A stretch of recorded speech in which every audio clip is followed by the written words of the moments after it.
Decía Carmen de Guerrero esta mañana en su brillante intervención que no sabía si dar las gracias. Yo no puedo dar las gracias ni a la organización, ni especialmente al profesor Gimeno, porque estar en este aula magna de la Facultad de Derecho de la Universidad de Barcelona ya impone. Estoy un poco nervioso, no sé si me nota la voz que tiembla un poquito. Y encima la mesa final de la tarde, con lo cual todo el mundo está deseando irse. Y además con ponentes de la altura del calibre del propio profesor Gimeno, de Miguel Ángel Bernal, de Safwan, que también lo conozco hace mucho tiempo. Y aunque a Miguel y a Enric no los conocía hasta hace un momento, pues intuyo que al hecho de haberme puesto en primer lugar de la mesa, pues va a servir para que me despedacen intelectualmente.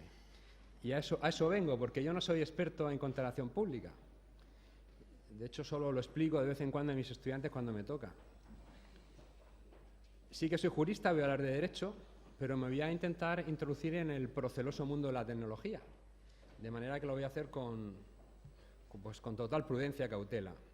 Y en ese sentido sí que voy a intentar dar una visión muy personal de cuál es, en mi experiencia como investigador, por tanto teórica, la incidencia que tiene la tecnología en el actual contexto de la gestión administrativa. No vengo a criticar, no voy a descubrir ningún Mediterráneo, pero sí que vengo a provocar el debate, a provocar la discusión, bueno, pues a zarandear y que me zarandeen intelectualmente. Dicho lo cual, voy simplemente a exponer tres ideas. Primero, algunos aspectos de carácter conceptual. A continuación, algunas notas que, en mi opinión, caracterizan el actual contexto digital y voy a intentar proyectarlos en el mundo de la contratación. Y luego voy a lanzar, a modo de reflexión, como digo, final, reflexión abierta, algunas ideas que, en mi opinión, son esenciales para garantizar las garantías jurídicas en este contexto digital. Así que empezaré por la primera idea, los aspectos conceptuales. Si hiciéramos ahora una encuesta de, bueno, ¿cómo va la administración electrónica en el ámbito de la contratación? Y yo preguntara, bueno, bien, mal, regular. Seguramente que habría opiniones para todos los gustos. Las experiencias están siendo muy diversas.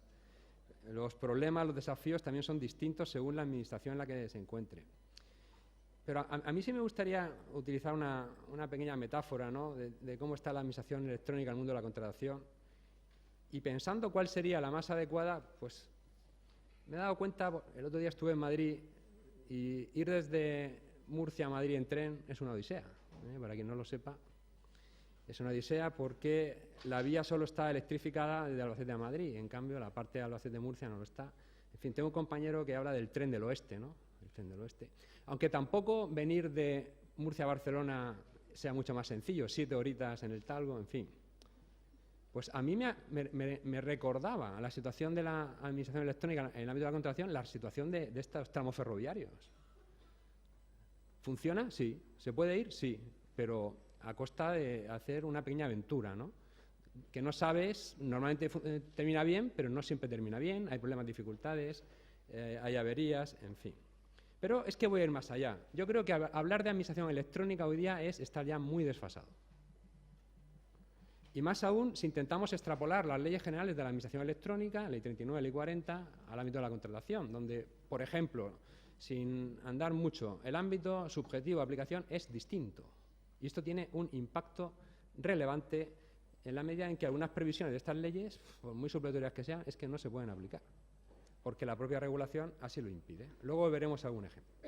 Y ya se está empezando a superar este concepto de la administración electrónica y se empieza a hablar de administración inteligente. Bueno, hace ya muchos años que se habla de administración inteligente, de transformación digital, de innovación. A lo largo del día hemos oído hablar de innovación muchísimo, muchísimo. De machine learning, incluso han salido los famosos que están tan de moda ahora, chatbots, o, ¿por qué no?, la inteligencia artificial.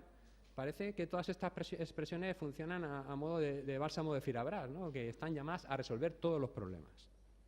Y más allá de las etiquetas, que yo creo que pueden ser lugares comunes, que pueden obedecer a una cierta moda, me parece importante interesarse por las implicaciones jurídicas y los modelos subyacentes que hay en relación con el uso de la tecnología.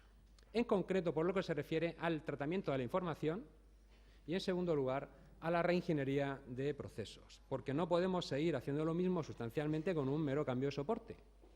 Sería absurdo, aparte de carísimo e ineficiente. Pero la verdad es que en ocasiones lo estamos haciendo incluso peor. Me vais a perdonar que hable incluso de la burocracia electrónica. De manera que todos conocemos algún ejemplo, ¿no? Estamos complicando todavía más la gestión, en lugar de utilizar la tecnología de una determinada manera para simplificar, para una mayor eficiencia, para un mejor control. De esto yo creo que sabemos mucho en la Administración y todos los que estamos aquí podríamos contar alguna anécdota, así que no voy a insistir en ello. Bien, esto como introducción ya daría juego a un debate interesante. Voy a pasar a la segunda idea. ¿Cuáles son, en mi opinión, las principales notas características del actual contexto digital? Porque, insisto, la reconfiguración de las garantías jurídicas debe estar orientada a la realidad tecnológica actual, más allá de etiquetas, más allá de conceptos vagos o conceptos etéreos o que no tienen un contenido real. Yo creo que si tuviese que elegir la primera y más relevante, me decantaría por afirmar que el actual contexto digital tiene una mayor complejidad. Mayor complejidad, en primer lugar, de carácter tecnológico. El uso de los medios electrónicos implica una mayor complejidad. Y eso se proyecta, esta idea, en las relaciones jurídicas que se entablan en el ámbito de la contratación, que están mediadas por la tecnología. Lo cual nos lleva, pues, a, por ejemplo, a estar viviendo problemas en la presentación. Se colapsan los sistemas en el último momento porque todo el mundo tiende a esperar al final. Y aunque nos den la posibilidad de precargar documentación, pues yo creo que en general en latino y en particular en el mundo jurídico tendemos a aprovechar hasta el último momento del plazo y luego queremos exigir que efectivamente estoy dentro de plazo. Bien, pues esto puede generar problemas importantes que antes no se producían, al menos de manera tan masiva. Un segundo problema derivado de esta mayor complejidad tecnológica se refiere a la necesidad de uso de ciertas herramientas que antes no eran necesarias. Ejemplo típico, que además también da lugar a una casística enorme a nivel jurisprudencial y de tribunales de contratación. Pues que hay que usar la firma electrónica, y ya tenemos ahí el gran problema. ¿Y qué firma electrónica hay? Y ahora con la nueva regulación y el reglamento IDAS, de manera que la complejidad es tremenda, incluso a la hora de decidir qué tipo de trámite requiere qué tipo de firma. O, sin ánimo exhaustivo también, todos los problemas que se producen en relación con el acceso a las notificaciones. Y hablo de acceso efectivo, como premisa de la eficacia del acto administrativo, de cualquier acto administrativo en materia de contratación, pero sobre todo de adjudicaciones, etc. De manera que esta sería la primera idea. Una segunda idea fuerza, característica fundamental, que se da en el contexto digital, se refiere a la presencia de numerosos sujetos intermediarios. Que si para acceder a Internet, que si para firmar digitalmente necesito un certificado expedido por una tercera parte de confianza, que si los prestadores de servicios, las plataformas de contratación, etc. Incluso muchas de ellas son de carácter público. También hay una interferencia adicional de sujetos públicos, más allá de los que participan jurídicamente, ¿no?, en el procedimiento de contratación. Hay sujetos incluso privados, pero también públicos, que prestan servicios tecnológicos. Las plataformas en el mundo de la contratación pues tienen su propia vida, ¿no? Y con todos los problemas adicionales que se suscitan, algunos de los cuales he ido comentando anteriormente, problemas de acceso, incidencias de la notificación. Claro, y se podría decir, es que esto ha pasado siempre, vale, sí, pero yo no puedo renunciar a que la tecnología, al menos en teoría, pueda hacer las cosas mejor, pueda ser más eficiente. Volveré de nuevo sobre esta idea más adelante. La tercera línea fuerza, en mi opinión, sería la automatización. Yo creo que tenemos que acostumbrarnos a superar las teorías centenarias del concepto del órgano administrativo, incluso de la personalidad jurídica. Hay que reconceptuar estas ideas. Y en ese sentido, como antes decía, es que muchas de las propuestas de mejora tienen que ir necesariamente más allá de del mero cambio de soporte. Y para hacer las cosas de manera distinta tenemos que pasar necesariamente por la automatización. Y no me estoy refiriendo a la automatización de la decisión como la solución para el escaqueo de la responsabilidad. Aquí ya nadie firma nada, lo firma la máquina. No, aquí cada uno tiene que asumir su papel, pero desde un prisma distinto. La cuarta idea, después de la complejidad, la intermediación, la automatización, sería la mayor demanda de personalización de los servicios. Es que todos los que usamos la tecnología, todos los que tenemos un teléfono inteligente, queremos servicios personalizados, inmediatos. Alertas en materia de contratación. Pues quiero enterarme de cuándo hay una... Pues alertas personalizadas, en función de mi perfil. Pero lo que no tiene mucho sentido es tener que ir suscribiéndome a los servicios de alerta de todos y cada uno de los poderes adjudicadores, de las administraciones. Esto no tiene sentido. Se tiene que poder hacer de otra manera, ¿no? O el derecho a no presentar, la simplificación que también conoce Teresa Medina. ¿Realmente estamos simplificando la gestión documental de la manera en que se podría gracias a la tecnología? En fin, la quinta y última idea, creo que hay más, pero estas me parecen fundamentales, se refiere al cambio de paradigma en la gestión documental, de manera que estamos pasando de los documentos a los datos, del continente al contenido. Esta mañana Manuel Caño lo comentaba y ponía el ejemplo de Amazon, ¿no? Que si tenía datos permitía hacer muchas más cosas. Insisto, lo importante ya no es tanto el documento, el contenido, como el continente, los datos. Y esto es importante tanto para la gestión administrativa como, sobre todo, para la gestión externa. Por ejemplo, para la comprobación de la solvencia de las empresas, para la utilización de sistemas basados en la inteligencia artificial. Todas estas posibilidades solo se pueden plantear si somos capaces de cambiar el modelo de gestión documental. Bien, pues desde estas 5 premisas voy a intentar lanzar algunas ideas abiertas para tratar de fomentar pues, la discusión.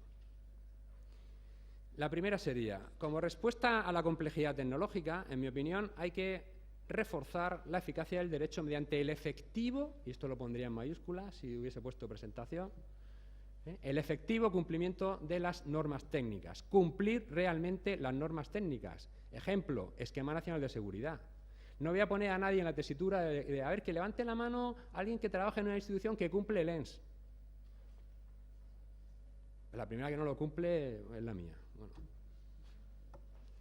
La segunda idea, he dicho, una mayor pluralidad de sujetos. Pues bien, partiendo de la premisa anterior, hay que, por ejemplo, apostar por principios técnicos como la neutralidad tecnológica. ¿Cumplimos la neutralidad tecnológica? Si el propio legislador no lo hace. O sea, ya partimos de un pecado original. La norma no lo hace. La práctica administrativa, por supuesto, en muchos casos tampoco. Y aquí podríamos aludir a principios como la interoperabilidad. Hay un esquema nacional de interoperabilidad. ¿Se cumple? Vuelvo a hacer la pregunta retórica. No quiero mirar a nadie. Miro a la disposición adicional segunda de la Ley 39 de 2015. Pues, algo impersonal. Y aquí tenemos un cambio de paradigma importante en reconfigurar cómo funciona la intervención administrativa con carácter general y en relación, por ejemplo, con el uso de ciertas plataformas. Y en materia de contratación, pues tenemos aquí representantes de algunas de ellas que seguramente hablarán de este tema. En cuanto a la tercera idea de fuerza que me refería, era la automatización. Y aquí es imprescindible exigir la aprobación formal de las aplicaciones que se utilicen, sean públicas o privadas. Y en ese sentido me parece imprescindible una mayor transparencia y dotar de mecanismos de impugnación de la aplicación, porque si estamos en una tendencia a la automatización tendremos que poder controlar cómo funciona esa automatización. Y no hay que hablar de inteligencia artificial, También, con mayor razón. Hay que exigir, por tanto, evaluaciones independientes, que sean realmente independientes, reforzar la transparencia, el acceso a la información. Y no me vale el mantra de, bueno, es que afecta a derechos de propiedad intelectual o industrial. Bueno, pues para eso hay un interés público prevalente que yo creo que las administraciones públicas estamos obligadas a tutelar. La cuarta idea se refería a la personalización, individualización de los servicios. Y en este sentido yo destacaría la importancia que tiene el gobierno abierto.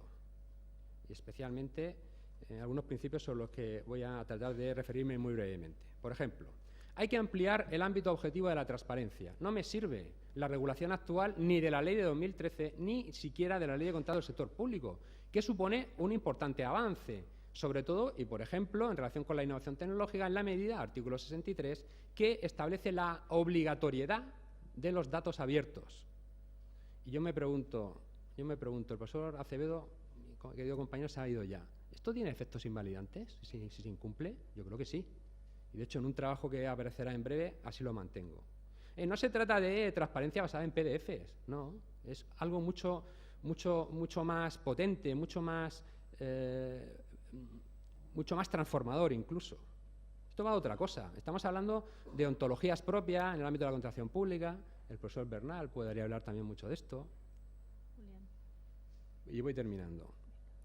Es decir, tenemos normas en materia de transparencia, normas en materia de reutilización. En definitiva, creo que hay que superar y, en su caso, aprovechar la tecnología para reforzar las garantías formales tradicionales. Y hay que superar la aversión al riesgo que tenemos en la Administración, y en materia de contratación esto es peligroso, porque el potencial conflictivo, la alta litigiosidad está ahí, pero no podemos seguir hablando de categorías clásicas tradicionales como el contrato menor o el procedimiento administrativo, como si fuesen compartimentos estancos donde son realidades impermeables a las posibilidades de transformación mediante la tecnología. En fin, espero haber sido capaz de comunicar lo que pretendía y no haberles aburrido demasiado. Si así fuera, mis sinceras disculpas.